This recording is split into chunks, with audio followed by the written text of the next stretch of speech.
حضرت عیسیٰ علیہ السلام نے بنی اسرائیل کے سامنے اپنی نبوت اور معجزات کا اعلان کرتے ہوئے یہ تقریر فرمائی جو قرآن مجید کے سورہ آل عمران میں ہے، جس کا ترجمہ یہ ہے: وہ رسول ہوگا بنی اسرائیل کی طرف فرماتا ہوا کہ میں تمہارے پاس ایک نشانی لایا ہوں تمہارے رب کی طرف سے کہ میں تمہارے لیے مٹی سے پرندے کی صورت بناتا ہوں، پھر میں اس میں پھونک مارتا ہوں تو وہ فوراً پرندہ ہو جاتی ہے اللہ کے حکم سے، اور میں شفا دیتا ہوں مادر ذات اندھے اور سفید داغ والے کو، اور میں مردے زندہ کرتا ہوں اللہ کے حکم سے، اور میں بتاتا ہوں جو تم کھاتے اور جو تم اپنے گھر میں جمع کر کے رکھتے ہو۔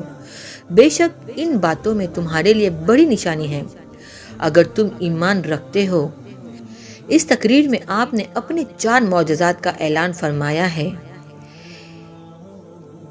نمبر 1، مٹی کے پرندے بنا کر ان کو پھونک مار کر اڑا دینا۔ نمبر 2، مادر ذات اندھے اور کوڑی کو شفا دینا۔ نمبر 3، مردوں کو زندہ کرنا۔ اور نمبر 4، جو کچھ کھایا اور جو کچھ گھروں میں چھپا کر رکھا ان کی خبر دینا۔ اب ان 4 معجزات کی تفسیر سنیے۔ مٹی کے پرندے بنا کر اڑا دینا۔ جب بنی اسرائیل نے یہ معجزہ طلب کیا کہ مٹی کا پرندہ بنا کر اڑا دے تو آپ نے ایک مٹی کا چمگادڑ بنا کر اڑا دیا۔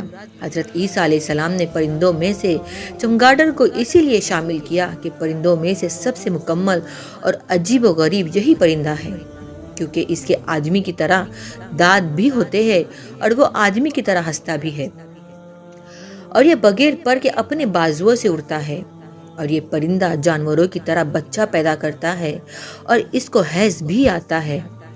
روایت میں آتا ہے کہ جب تک بنی اسرائیل اس پرندے کو دیکھتے رہتے تب تک یہ پرندے اڑتے رہتے، اور جیسے ان کی نظروں سے اوجھل ہو جاتے تو وہ گر کے مر جاتے۔ ایسا اس لیے ہوتا تھا کہ خدا کے پیدا کیے ہوئے اور بندے کے پیدا کیے ہوئے میں فرق، مور امتیاز باقی رہے۔ اب سنیے مادر ذات اندھے اور کوڑی کی شفا دینا۔ مادر ذات اندھے اور کوڑی کو شفا دینا، روایت ہے کہ ایک دن میں 50 اندھوں اور کوڑیوں کو آپ کی دعا سے شفا حاصل ہوئی کہ وہ ایمان لے آئے۔ اب سنیے مردوں کو زندہ کرنا۔ مردوں کو زندہ کرنا، روایت ہے کہ آپ نے 4 مردوں کو زندہ فرمایا تھا۔ آزر اپنے دوست کو، ایک بڑھیا کے لڑکے کو، ایک کیسر وصول کرنے والے کی لڑکی کو، اور حضرت سام بن نوح علیہ السلام کو۔ آزر یہ عیسیٰ علیہ السلام کے ایک دوست تھے۔ جب ان کا انتقال ہونے لگا تو ان کی بہن نے آپ کے پاس ایک قاصد بھیجا کہ آپ کا دوست مر رہا ہے۔ اس وقت آپ اپنے دوست سے 3 دن کی دوری پر تھے۔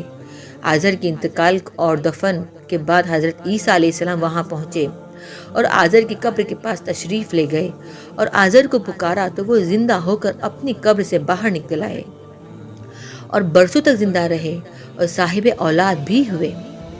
بڑھیا کا بیٹا مر گیا تھا اور لوگ اس کا جنازہ اٹھا کر اسے دفن کرنے کے لیے لے جا رہے تھے۔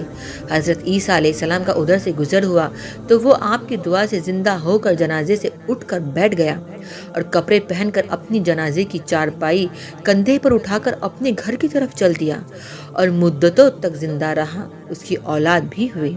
اب سنیے آسد کی بیٹی کے بارے میں۔ ایک چنگی وصول کرنے والے کی بیٹی مر گئی تھی۔ اس کی موت کے ایک دن بعد حضرت عیسیٰ علیہ السلام کی دعا کی وہ زندہ ہو گئی اور بہت دنوں تک زندہ رہی اور اس کے بچے بھی ہوئے۔ حضرت سام بن نوح علیہ السلام، تینوں مردوں کو جب آپ نے زندہ فرمایا تو بنی اسرائیل کے باشندوں نے کہا کہ یہ تینوں در حقیقت مرے نہیں تھے بلکہ تینوں پر سختہ طاری تھی، اسی لیے وہ ہوش میں آ گئے۔ لہٰذا آپ کسی پرانے مردے کو زندہ کر کے دکھائیے تو آپ نے فرمایا کہ حضرت سام بن نوح علیہ السلام کو وفات پائے ہوئے 4000 برس کا زمانہ گزر گیا ہے۔ تم مجھے ان کی قبر پر لے چلو تو میں ان کو اللہ کے حکم سے زندہ کر دیتا ہوں۔ تو آپ نے ان کی قبر کے پاس جا کر اس میں عزم پڑا تو فوراً ہی حضرت سام بن نوح علیہ السلام قبر سے زندہ ہو کر نکل آئے اور گھبراتے ہوئے پوچھا کہ قیامت قائم ہو گئی؟ پھر وہ حضرت عیسیٰ علیہ السلام پر ایمان لائے۔ پھر تھوڑی دیر بعد ان کا انتقال ہو گیا۔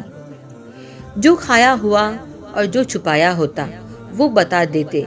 حدیث شریف میں ہے کہ حضرت عیسیٰ علیہ السلام بنی اسرائیل کے بچوں کو ان کے ماں باپ جو کھاتے اور جو اپنے گھروں میں چھپا کر رکھتے ان کے بارے میں بتا دیا کرتے تھے۔ جب ان بچوں کے ماں باپ نے ان سے پوچھا کہ تمہیں ان باتوں کی خبر کیسے ہوتی ہے، تو بچوں نے بتا دیا تھا کہ حضرت عیسیٰ علیہ السلام انہیں بتاتے ہیں۔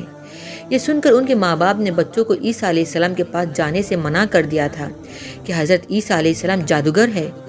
نعوذ باللہ۔